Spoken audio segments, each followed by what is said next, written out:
안녕하세요. 오늘 그 광주민주화운동 기념식에 임을 위한 행진곡 제창된 것 외신들이 벌써 막 쓰고 있네요. 네, 그렇습니다. 좀 소개해 주세요. 네, 로이터 통신에서 제일 먼저 이 소식을 전달을 했는데요. 그 로이터 통신에서는 제목 자체가요. 한국의 문재인 대통령이 그 민주 열사들을 위한 그 기념식에서 저항의 노래, 프로테스트 송이라는 표현을 썼고요. 저항곡을 불렀다. 네, 저항곡에 같이 했다라는 겁니다.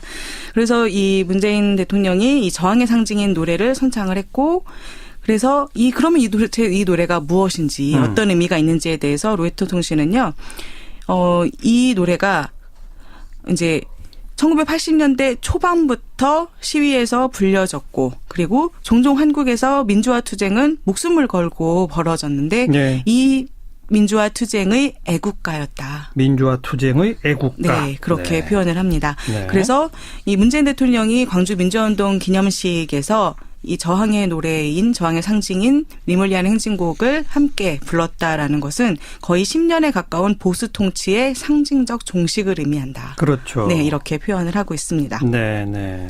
네, 그리고 또 이제 문재인 대통령이 그 기념사에서 여러 가지 발언을 했는데요. 기념사 발언들도 같이 소개를 하고 있고요.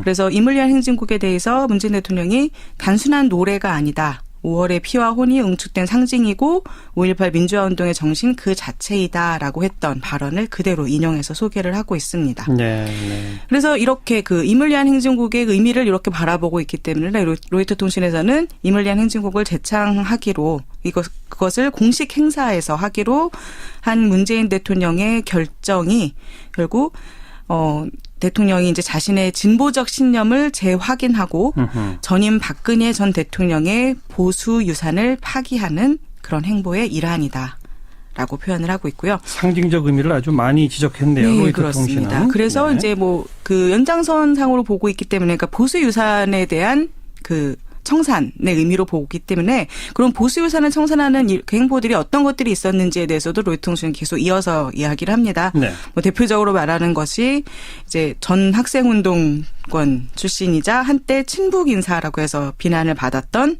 그 임종석 비서실장 임명. 네. 네. 그리고 국정역사교과서 철회. 그렇죠. 네. 그래서 특히 이제 로이터 통신은요, 국정역사교과서가 박근혜 정부의 상징적 구상의 하나였다라고 하면서 그래서 국정역사교과서는 박정희 전 대통령을 비롯해서 군부 독재자의 억압 통치를 미화하고자 하는 시도라고 계속 비판을 받아왔고, 네. 그렇기 때문에 이 국정역사교과서 철회는 바로 구시대 그 보수의 유산을 종식시키는 그런 행보다라고 보고 있습니다. 예. 네, 물론 이제 거기에 이제 더 나아가서 하지만 이런 그 진보적인 행보에도 불구하고 문재인 대통령이 자신의 정책을 관철시키기 위해서는 결국 보수 세력의 협력이 필요할 수도 있다라는 얘기도 같이 이야기를 합니다. 그것도 맞는 얘기죠. 협치 안 할 수 없다. 뭐 그런 거. 네, 그렇습니다. 네, 네. 그래서 이제 로이터 통신 다음으로 이제 AFP 통신에서도 이 소식을 다뤘는데요. AFP 통신에서는 이제 더 나아가서 이제 문재인 대통령이 광주 민주화 항쟁에 대해서 그 진압에 대해서 조사를 재개하겠다라는 약속을 했다. 그랬죠. 네, 그래서 이 이야기를 하면서 이제 뭐 그 기념식에서 문재인 대통령이 이제 눈물을 흘렸다 이런 모습들 표현을 하고 있고요. 그리고 이제 그 또 이런 지금 상황이 문재인 대통령이 재조사하겠다라고 약속을 한 것이 지금 어떤 상황에서 나온 거냐면 지난달 발간된 회고록에서 전두환 전 대통령이 광주에 대한 책임을 전면 부인한 네. 가운데 이런 움직임이 나오고 있다라고 이야기를 하고요. 앞서도 그 회고록 네. 얘기는 좀 했습니다만. 그렇습니다. 예. 그래서 AFP 통신에서도요. 계속 그 문재인 대통령의 이력에 대해서 계속 연결해서 이야기를 합니다. 학생 시절에 박정희 독재자의 권위주의 통치에 저항하는 시위를 주도하다가 구속되기도 했다. 네. 그리고 뭐 박근혜 전 대통령들의 지지자들은 광주 민주화운동을 공산주의자가 주도한 반란 이렇게 이제 그렇게 모습을 설명하려고 노력하고 있는데 네. 거기에 대해서 문재인 대통령이 이제 새로운 모습으로 접근을 하고 있다라는 이야기를 하고 있고요. 또 이제 그 통신사, 그 교도통신, 일본의 교도통신에서도 예. 이 내용을 다뤘습니다. 그래서 문재인 대통령이 기념사에서 새롭게 출범한 문재인 정부는 광주 민주화운동의 연장선 위에 서 있다라고 한 부분, 그리고 5.18 민주화운동과 촛불혁명의 정신을 받들어서 이 땅의 민주주의를 완전히 복원하겠다라고 한 발언들을 소개를 하고 있습니다. 네. 이제 교도통신에서도 계속 그 임을 위한 행진곡 재창이 갖는 의미에 대해서 한 번 더 설명을 했는데요. 9년 만에 처음으로 임을 위한 행진곡이 재창되었다. 그렇죠. 네, 그래서 그 전에 과거에 지금까지 이제 이명박, 박근혜 정부에서는 임을 위한 행진곡이 합창단에 의해서만 불리고 이제 대중들이 같이 부르는 순서는 없었는데 이런 부분들이 부활했다는 것에 대해서 이제 보수 유산의 종식, 청산의 그런 행보로 통실에서도 많이 보고 있었습니다. 네, 10년 만에 어떤 시대 변화의 상징으로 임을 위한 행진곡이 불려졌다. 네. 네. 그다음 또 주목될 만한 우리 외신 보도는 또 어떤 게 있습니까? 그래서 광주 민주화운동 기념식과 임을 위한 행진곡에 대한 기사, 외신 기사들이 그러니까 과거 보수 유산의 청산 뭐 이런 쪽으로 집중을 맞췄다면 예. 또 이제 외신에서 주목했던 것이 재벌 개혁의 상징으로서 김상조 공정거래 위원장. 예, 네. 예. 그래서 내용은 사실 이제 단신 보도가 많기 때문에 내용은 다 아시는 내용이겠지만 제목으로서 이제 어떻게 뽑았는지 어떤 시각을 봤는지 이런 걸 볼 수 있을 것 같은데요. 예. 사실 굉장히 많은 뉴스에서 이 소식이 나왔어요. 월스트리트 저널, AP 통신, 로이터 통신, AFP 통신, 아시아 타임스 그리고 또 이 기사들을 받아서 또 US 뉴스라든가 여러 곳에서 보도가 나왔는데요. 예. 그래서 김상조 공정거래위원장 지명은 문재인 대통령의 재벌 개혁 의지를 보여주는 것이다라고 그렇죠. 명확하게 이야기를 하고 있고요. 예. 그래서 김상조 공정거래위원장 지명자의 별명이 굉장히 많이 소개가 됩니다. 뭡니까? 월스트리트 저널에서 바로 소개하고 있는 거 제목에서도 나오고 있는데요. 한국이 재벌 저격수를 임명했다. 재벌 스나이퍼. 그렇습니다. 예. 네, 재벌 스나이퍼라는 표현을 쓰고 있고요. 외신도 재벌은 그냥 영어로 CHAB 네, 이렇게 그렇습니다. 쓰죠? 이제 네. 그냥 재벌이야 그냥 그대로 쓰고 있고요. 재벌 스나이퍼. 네, 그런 표현을 쓰고 있고 또 아시아 타임스에서 나온 표현은 또 재미있는데요. 그 문재인이 이제 문재인 대통령이 재벌에 대해 비판적인 인사를 임명을 했다라고 하면서 거기에는 김상조 공정거래위원장 지명자에 대해서 이렇게 표현을 합니다. 삼성의 죽음의 신. 삼성의 죽음의 신. 네. 야, 너무 센데요, 이거. 그렇습니다. 김상조 교수가 삼성을 죽이겠다는 적 없었어요. 근데 왜 네. 이렇게 세게 쓰는지 모르겠네. 모르겠습니다. 그래서 그리고 이제 또 미국의 그 투자 주간지인데요. 바론스라는 그 투자 주간지에서는요. 제목에 이렇게 썼습니다. 삼성 조심해라. 삼성 조심해라. 네. 네. 한국이 재벌 저격수를 임명했다라고 하면서 삼성 조심해라. 경고의 메시지까지 같이 알겠습니다. 나오고 있습니다. 근데 이제 약간 이제 로이터 통신에서는 좀 우려 섞인 비판도 잠깐 나왔는데요. 그러니까 일부에서는 문재인 대통령이 지금 이야기하고 있는 재벌 개혁 제안이 생각보다 너무 온건적이어서 이 복잡한 재벌의 소유 구조가 문제의 근원인데 그 복잡한 소유 구조의 근본적인 변화를 가져오지는 못할 수도 있다라는 비판도 있다. 네, 그렇게 소개하고 있습니다. 김상조 위원장이 어떻게 해가는지 지켜봐야죠. 네, 그렇습니다. 자, 그리고 이제 주요 4강에 대한 그 특사를 보내고 외교를 네. 하고 있는데 그런 문제에 대한 보도를 중 가운데 좀 우리가 눈여겨볼 거는 뭐가 있을까요? 일본 특사의 활약에 대해서 일본 쪽에서 어떻게 바라보고 있는지가 많이 재밌네요. 나오고 있는데요. 네, 일본 언론들. 네, 일본 언론들 지금 문희상 일본 특사의 방문, 아베 총리와의 만남 이런 것들을 쭉 계속 보도를 하고 있는데요.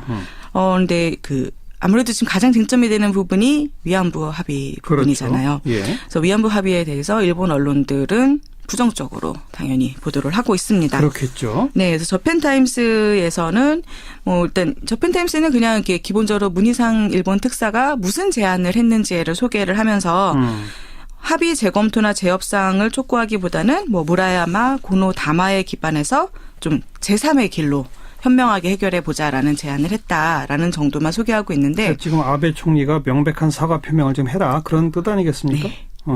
그런데 요미우리 신문의 보도를 받아서 저펜타임스가 이어서 보도한 내용은 굉장히 부정적이에요. 뭐라고요? 요미우리 신문에서 최근에 여론조사를 했다고 합니다. 일본 국민 여론조사. 그렇습니다. 그래서 이 여론조사에서 응답자의 61%가 한일 위안부 합의 재협상에 반대한다. 라는 일본 거를 국민들은 소개를 하는 거죠. 네, 당연한 일본 국민들은 거일 그러겠죠. 수도 있는데 지금 이제 이 분위기에 맞춰서 일본 특사의 방문에 대해서 이런 제안을 한국 쪽에서 하고 있다라는 얘기를 전달을 하면서 그런데 일본 시민들은 이렇다라고 이야기를 하고 있고요. 네. 그래서 또 요미우리 신문의 여론조사에서는 문재인 정부의 대북 정책에 대해서도 질문을 했다고 합니다. 예. 그래서 대북 대화를 강조하는 문재인 정부 정책에 대해서는 응답자의 65%가 북한의 핵이나 미사일 문제에 대해서 대화를 하는 시도하는 이런 정책이 해결책이 될 수 없다고 생각한다. 이렇게 응답을 했다고 합니다. 예. 이제 그리고 더 나아가서 이제 그러면 이런 상황에서 일본 측은 지금 부정적으로 바라보고 있는 게 명확하게 나타나고 있는 거죠. 근데 그런 상태에서 중국은 또 어떻게 바라보고 있나. 네. 네, 일본 특사 방문과 이런 부분에 대해서 중국도 보도를 계속 하고 있는데요. 중국의 글로벌 타임즈라는 언론에서 보면은요. 문재인 대통령의 대선 공약들이 이제 인수위 없이 바로 직무에 들어갔기 때문에 곧 시행될 것으로 보이는데 예. 이런 점에서 한일 관계에 있어서 위안부 문제, 영토 분쟁이 가장 불안 요소가 될 것이다라고 전망을 하고 있고요. 예. 그래서 문재인 정부의 대일 정책이 강경태세를 보일 것으로 예상이 되는데 기존에 비해서 훨씬 강경이겠죠. 네. 예. 그렇게 되면 한일 관계 발전에 더 큰 제약으로 이어질 가능성이 있다라고 예. 부정적으로 보고 있고요. 하지만 이제 또 한국 정부가 경제나 무역 쪽에서는 일본과 협력하려는 그런 정책을 펼 것이다. 네. 근데 그 설명이요. 왜 그런가 하면 사드 문제로 한중 관계가 악화됐기 때문이다. 한중 관계 경제적 제재가 그렇죠. 있으니까 네. 일본과의 경제 교류는 확대하려고 그렇습니다. 할 것이다. 네, 그래서 미국의 사드 철회를 설득하는 데에는 시간이 걸릴 것이기 때문에 그 사이에 문재인 행정부가 한일 경제무역 협력 강화 쪽으로 움직일 가능성이 높다라고 네. 이야기를 하고 있고요. 지금 이제 일본에 대해서 인맥과 이해관계가 깊은 이낙연 국무총리 지명자 등을 임명을 함으로써 문재인 정부가 좀 인적 방어망을 세워서 한일 관계 긴장에 대비하는 모습을 보이는 것 같다라고 글로벌 타임스는 이야기하면서도 예. 하지만 이제 1960년대와 1970년대와 같은 한일 관계의 밀월 시기는 다시 오지는 않을 것 같다. 이렇게 부정적으로 전망을 하고 있습니다. 글로벌 타임스 이게 중국에 있는 매체죠? 그렇습니다. 그러니까 중국에서 이렇게 바라보고 있다. 한일 관계의 전면적 네. 개선을 조금 두려워하나 보네요, 또. 네, 그런 느낌이 좀 들죠. 근데 또 정확한 분석이기도 합니다. 지금 위안부 문제, 영토 분쟁, 일본 네. 아베 총리도 호락호락하지 않을 것이기 때문에 분명히 긴장이 있을 거예요. 네, 그래서 지금 일본이나 중국 다 결국 문재인 행정부가 어떤 대외 정책을 가질 것이냐, 이 외교 정책이 어떻게 될 것이냐에 따라서 굉장히 주목하고 있다고 볼 수 있을 것 같은데요. 예. 니케이 아시안 리뷰도 이런 보도를 했습니다. 그래서 니케이 아시안 리뷰에서는요, 문재인 대통령이 한국을 외교적 파국의 한가운데에 가져다 놓았다. 이렇게 표현을 하고 있는데요.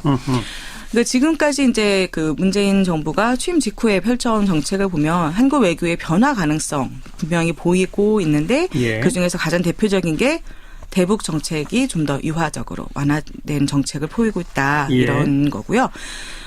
그래서 중국과 일본과 미국이 다 이 새로운 지도자의 행보를 아주 긴밀하게 주시 중에 있다. 네. 왜냐하면 문재인 대통령의 행보가 영내 세력 균형에 극적인 변화를 가져올 수 있기 때문이다.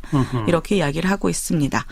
그리고 지난 일요일에 이제 북한의 미사일 발사 실험은 한반도 평화와 대화를 위한 문재인 대통령의 의지를 시험대에 올리는 그런 것이었다. 그렇죠. 라고 이야기를 하고 있고요. 네. 그래서 이번에 이제 일본 특사의 방문에 대해서도 니케이 아시안 리뷰는 이번 특사 방문을 통해서 이제 셔틀 외교 그리고 북한 문제 공조에 대해서는 확인을 하긴 했지만 이제 전시 위안부 문제 관련해서는 아베 총리와 특사가 완전한 의견 일치는 이루지 못한 것 같다. 계속 잠재적인 불씨로 남아있을 수 있다.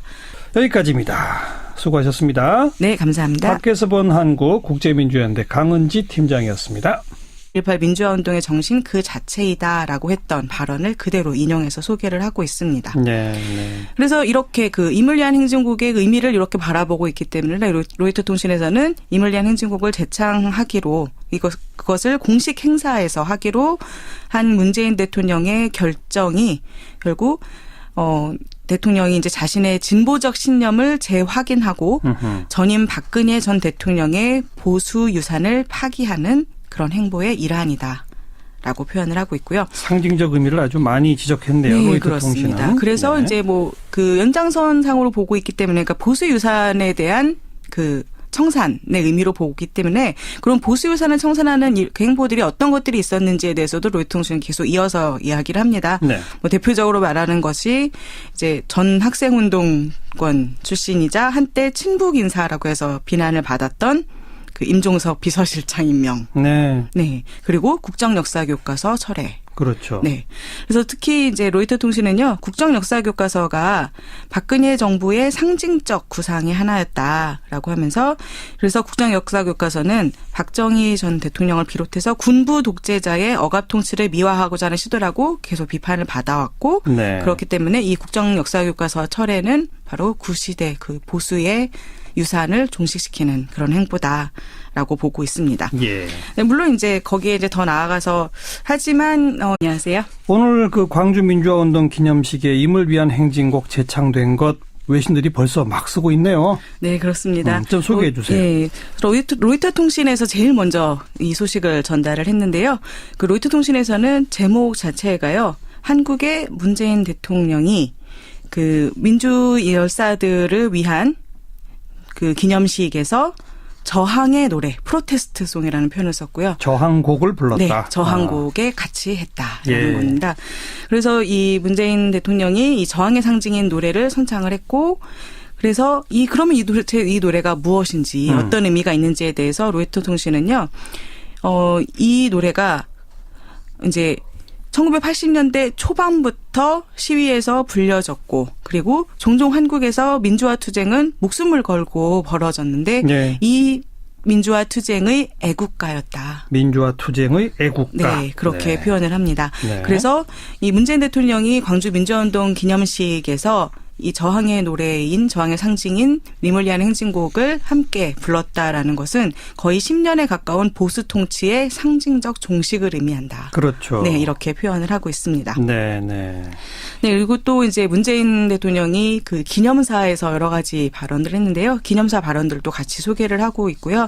그래서 님을 위한 행진곡에 대해서 문재인 대통령이 단순한 노래가 아니다. 5월의 피와 혼이 응축된 상징이고 오히려 이런 그 진보적인 행보에도 불구하고 문재인 대통령이 자신의 정책을 관철시키기 위해서는 결국 보수 세력의 협력이 필요할 수도 있다라는 얘기도 같이 이야기를 합니다. 그것도 맞는 얘기죠. 협치 안 할 수 없다. 뭐 그런 네, 거. 그렇습니다. 네, 네.